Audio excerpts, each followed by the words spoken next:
Hey guys, welcome to the study with Mayank. मैं हूं आपका मयंक। हम लोग यहाँ पर एनसीईआरटी ज्योग्राफी क्लास 12 की पाठ्य पुस्तक मानव भूगोल के मूल सिद्धांत कवर कर रहे हैं। आज आपका इसी क्रम में अध्याय चौथा है। यहाँ पर हम मानव विकास से संबंधित प्रश्नों को देखेंगे। तो चलिए स्टार्ट करते हैं आज का वीडियो। देखते हैं मैं क्या क्या डिस्कस करना है यहाँ पर। आज का पहला प्रश्न है, वृद्धि एवं विकास के संदर्भ में निम्नलिखित कथनों पर विचार कीजिए। पूछा गया है कौन सा कथन सही नहीं है। विकास मात्रात्मक और मूल्य निरपेक्ष है। वृद्धि का अर्थ गुणात्मक परिवर्तन है और यह मूल्य सापेक्ष होती है। वृद्धि धनात्मक और ऋणात्मक दोनों हो सकती है, किंतु विकास उस समय होता है जब सकारात्मक वृद्धि होती है। वृद्धि और विकास दोनों समय के संदर्भ में परिवर्तन को इंगित करते हैं। इनमें अंतर इतना है कि वृद्धि मात्रात्मक और मूल्य निरपेक्ष होती है, वहीं विकास का अर्थ गुणात्मक परिवर्तन है जो मूल्य सापेक्ष होता है। तो आपका पहला वाला कथन गलत हो जाएगा। ये विकास नहीं है बल्कि ये वृद्धि है। वृद्धि जो होती है वो कैसी होती है? मात्रात्मक होती है और मूल्य निरपेक्ष होती है, यानी वृद्धि को हम काउंट कर सकते हैं और इसमें किसी भी प्रकार के मूल्य निहित नहीं होते हैं। वहीं अगर विकास की बात करें तो विकास का मतलब होता है गुणात्मक परिवर्तन, यानी गुणों में परिवर्तन को विकास कहते हैं और यह मूल्यों के सापेक्ष होती है, यानी इसमें मूल्य निहित होते हैं। तो यहां पर आपका सेकंड वाला कथन गलत है। देखिए, सकारात्मक वृद्धि जो है ये सदैव विकास नहीं होती है। विकास उस समय होता है जब गुणवत्ता में सकारात्मक परिवर्तन होता है, यानी वृद्धि धनात्मक और ऋणात्मक दोनों हो सकती है। यानी धनात्मक से आशय यहां पर यह है कि वृद्धि दर्शाई जाए। मान लीजिए किसी शहर की जनसंख्या 1000 है और ये 1000 जनसंख्या बढ़कर कितनी हो जाए? 1100 हो जाए, तो ये धनात्मक वृद्धि बोली जाएगी।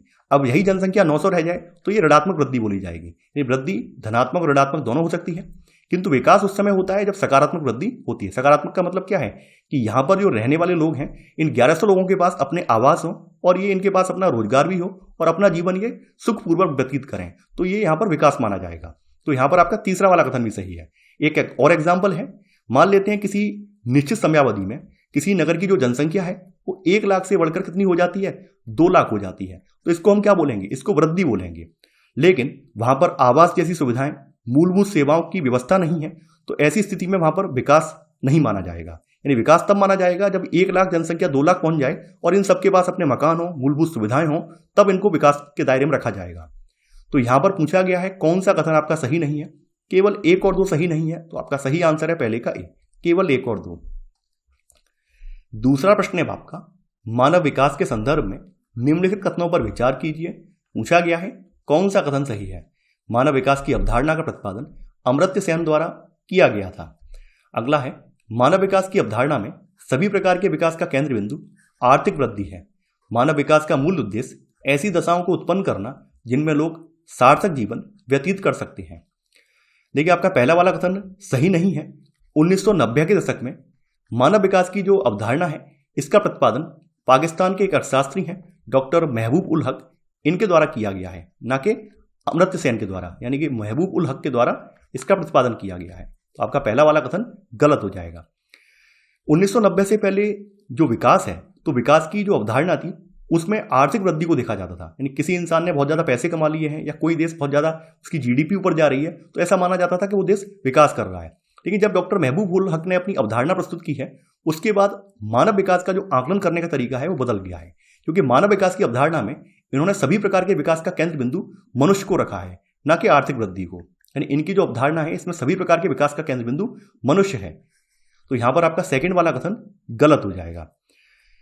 देखिए, विकास का मूल उद्देश्य है वो ऐसी दिशाओं को उत्पन्न करना है जिसमें लोग सार्थक जीवन व्यतीत कर सकते हैं।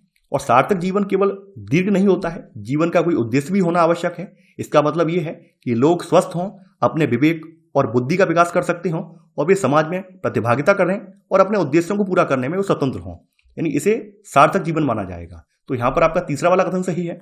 यहां पर आपका केवल तीसरा वाला कथन सही है, तो आपका सही आंसर है सेकंड का बी, केवल थर्ड। तीसरा प्रश्न है आपका, निम्नलिखित में कौन सा या कौन से मानव विकास के घटक हैं? समता, सतत पोषणीयता, उत्पादकता, सशक्तिकरण। जिस प्रकार किसी इमारत को स्तंभों का सहारा होता है, उसी प्रकार मानव विकास का विचार भी समता, सतत पोषणीयता, उत्पादकता, सशक्तिकरण की संकल्पनाओं पर आश्रित है। समता का आशय प्रत्येक व्यक्ति को उपलब्ध अवसरों के लिए समान पहुंच की व्यवस्था करना है, तो ये आपका समता हो जाएगा। बात करें सतत पोषणीयता का, सतत पोषणीयता का मतलब वही है जो आप पर्यावरण में पढ़कर आए हैं, यानी प्रत्येक पीढ़ी को अपनी भावी पीढ़ियों के लिए अवसरों और विकल्पों की उपलब्धता को सुनिश्चित करना चाहिए, यानी हमारी जो वर्तमान की आवश्यकताएं हैं वो भी पूरी हो जाएं और हमारी आने वाली पीढ़ियों के लिए भी संसाधन बचे रहें। तो ये सतत पोषणीयता है। उत्पादकता की बात करें तो यहाँ उत्पादकता का अर्थ मानव श्रम उत्पादकता अथवा मानव कार्य के संदर्भ में उत्पादकता से है। लोगों में क्षमताओं का निर्माण करके ऐसी उत्पादकता में निरंतर वृद्धि की जानी चाहिए। तो यहाँ पर आपका ये उत्पादकता हो जाएगा। और अंततः जन समुदाय ही राष्ट्रों की वास्तविक धन होते हैं और इसका जो आशय है वो निकल कर ये आता है कि यहाँ पर लोगों को शिक्षित किया जाए, उन्हें बेहतर सुविधाएं दी जाएं ताकि वो राष्ट्र के संदर्भ में अपनी उत्पादकता बढ़ा सकें। सशक्तिकरण का यहाँ पर अर्थ ये है कि अपने विकल्प चुनने के लिए शक्ति प्राप्त करना, यानी कि यहाँ पर लोगों के पास विकल्प चुनने की शक्ति हो। तो यहाँ पर ये चारों ही मानव विकास के घटक हैं। तो आपका सही आंसर है तीसरे का डी, 1, 2, 3 और 4। चौथा प्रश्न है आपका, निम्नलिखित में से कौन सा विकास का सर्वोत्तम वर्णन करता है? आकार में वृद्धि, गुण में धनात्मक परिवर्तन, आकार में स्थिरता, गुण में साधारण परिवर्तन। तो अभी मैंने आपको बताया था विकास का अर्थ गुणात्मक परिवर्तन है जो मूल सापेक्ष होता है। तो यहां पर आपका सही आंसर है चौथे का बी वाला। यह प्रश्न आपकी अभ्यास प्रश्नावली से है। पांचवा प्रश्न है आपका, मानव विकास की अवधारणा लिखित में से किस विद्वान की देन है? प्रोफेसर अमर्त्य सेन, एलन सी सैम्पल, डॉक्टर महबूब उल हक रेडजेल। मानव विकास की जो अवधारणा है इसका प्रतिपादन पाकिस्तानी अर्थशास्त्री डॉक्टर महबूब उल हक द्वारा किया गया। तो यहां पर आपका सही आंसर है पांचवें का सी वाला।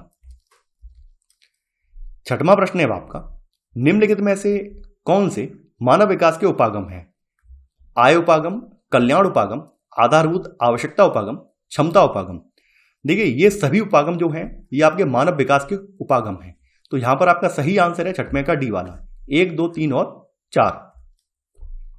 सातवां प्रश्न है आपका, मानव विकास के किस उपागम का संबंध प्रोफेसर अमर्त्य सेन से है? क्षमता उपागम, आय उपागम, कल्याण उपागम, आधारभूत आवश्यकता उपागम। देखिए जो क्षमता उपागम है इसका संबंध प्रोफेसर अमर्त्य सेन से है। संसाधनों तक पहुंच के क्षेत्रों में मानव क्षमताओं का निर्माण बढ़ते मानव विकास की कुंजी है, ऐसा प्रोफेसर अमर्त्य सेन का कहना है। तो ये क्षमता उपागम जो है वो प्रोफेसर अमर्त्य सेन से संबंधित है। तो यहां पर आपका सही आंसर है सातवें का ए वाला। आठवां प्रश्न है आपका, मानव विकास के प्रमुख उपागम के संबंध में निम्न में से कौन सा कथन सही नहीं है ये आपको बताना है।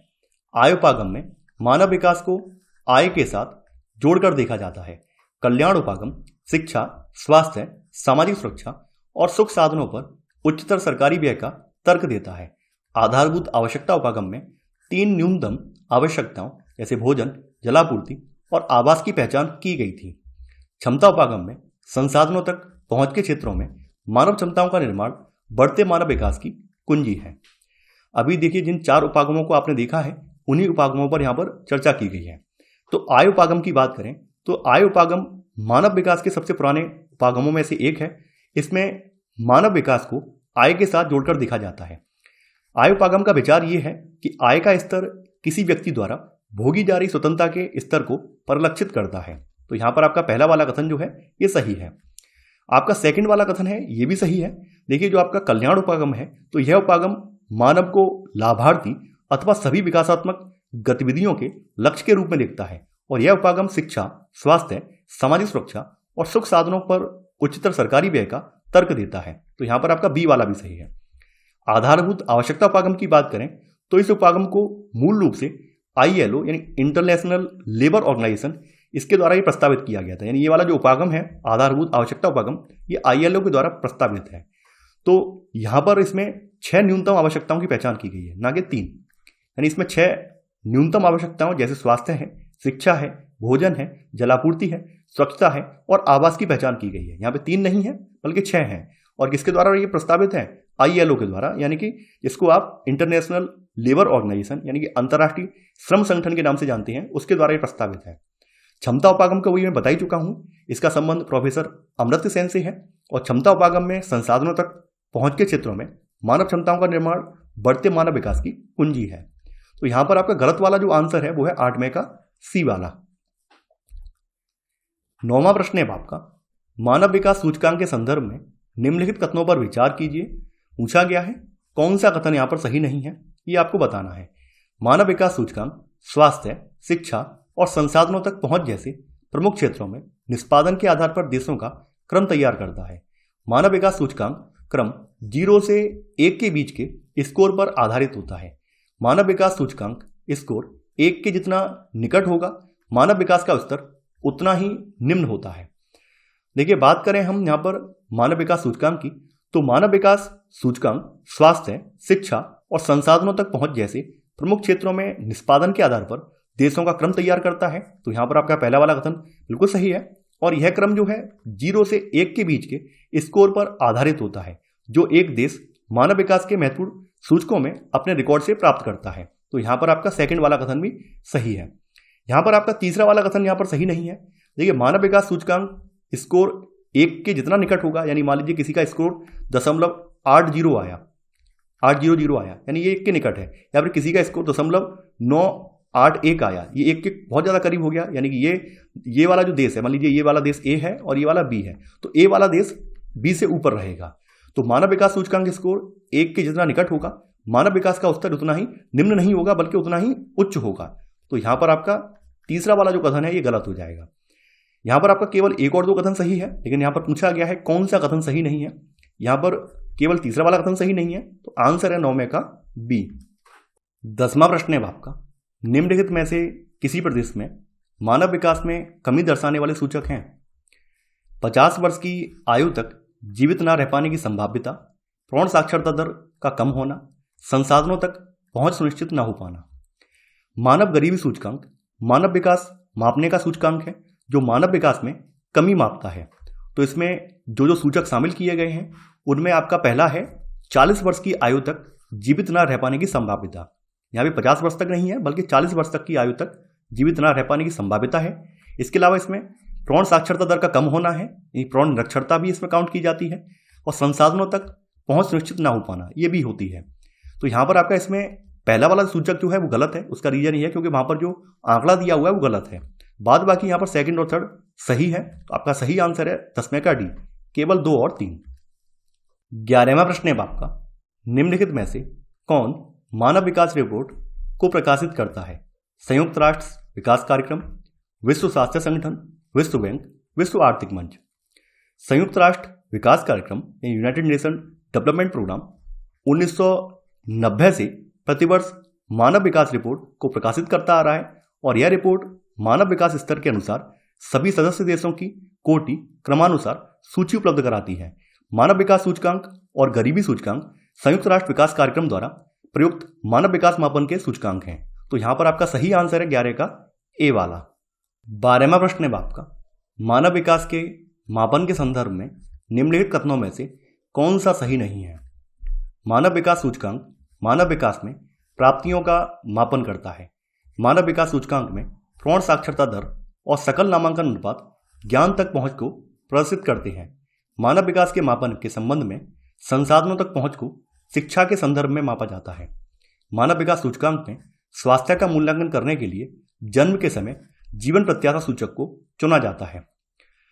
आपका पहला वाला कथन यहाँ पर बिल्कुल सही है। मानव विकास सूचकांक मानव विकास में प्राप्तियों का मापन करता है। यह प्रदर्शित करता है कि मानव विकास के प्रमुख क्षेत्रों में क्या उपलब्धि हुई है। तो आपका पहला ए वाला कथन सही है। आपका बी वाला कथन भी सही है। मानव विकास सूचकांक में प्रौढ़ साक्षरता दर और सकल नामांकन अनुपात ज्ञान तक पहुंच को प्रदर्शित करते हैं। तो आपका बी वाला भी सही है। सी वाला कथन आपका गलत है। मानव विकास के मापन के संबंध में संसाधनों तक पहुंच को क्रय शक्ति के आधार पर, क्रय शक्ति का मतलब है परचेजिंग पावर, जिसको क्रय शक्ति कहते हैं, क्रय शक्ति के संदर्भ में मापा जाता है, ना कि शिक्षा के संदर्भ में। इसको क्रय शक्ति यानी परचेजिंग पावर के संदर्भ में मापा जाता है, और परचेजिंग पावर जो है वो डॉलर के फॉर्म में देखी जाती है। तो यहां पर आपका सी वाला कथन गलत है। डी वाला कथन यहां पर बिल्कुल सही है। मानव विकास सूचकांक में स्वास्थ्य का मूल्यांकन करने के लिए जन्म के समय जीवन प्रत्याशा सूचक को चुना जाता है। तो यहां पर आपका गलत वाला आंसर है 12 का सी वाला। 13वां प्रश्न है आपका, निम्न में से किस देश ने सकल राष्ट्रीय प्रसन्नता को देश की प्रगति का आधिकारिक माप घोषित किया है? Spain, Nepal, Latvia, Bhutan. देखिए, भूटान विश्व में अकेला ऐसा देश है जिसने सकल राष्ट्रीय प्रसन्नता यानी ग्रॉस नेशनल हैप्पीनेस को देश की प्रगति का आधिकारिक माप घोषित किया है। तो यहां पर आपका सही आंसर है 13 का डी वाला। 14वां प्रश्न है आपका, निम्नलिखित कथनों पर विचार कीजिए। पूछा गया है कौन सा कथन सही है? प्रदेश के आकार और प्रति व्यक्ति आय का मानव विकास से प्रत्यक्ष संबंध नहीं है। 0.700 से 0.799 के बीच का स्कोर रखने वाले देशों को मध्य मानव विकास सूचकांक के अंतर्गत रखा जाता है। देखिए, आपका पहला वाला कथन सही है। प्रदेश के आकार और प्रति व्यक्ति आय का मानव विकास से प्रत्यक्ष संबंध नहीं है। प्राय मानव विकास में बड़े देशों की अपेक्षा छोटे देशों का कार्य बेहतर रहा है। तो आपका पहला वाला कथन यहां पर सही हो जाएगा। सेकंड वाला कथन जो है आपका सही नहीं है। मानव विकास की जो संवर्ग है उसमें 4 तरह के देश रखे गए हैं। तो देखिए, यहां पर 0.800 से इससे ऊपर जो स्कोर करने वाले देश हैं उनको अति उच्च में रखा गया है, यानी इनकी कैटेगरी जो है अति उच्च वाली है। वहीं 0.70 से 0.799 के बीच वाले जो देश हैं ये आपके उच्च कैटेगरी में आते हैं। 0.550 से 0.699 के बीच वाले जो देश हैं ये मध्य कैटेगरी में आते हैं।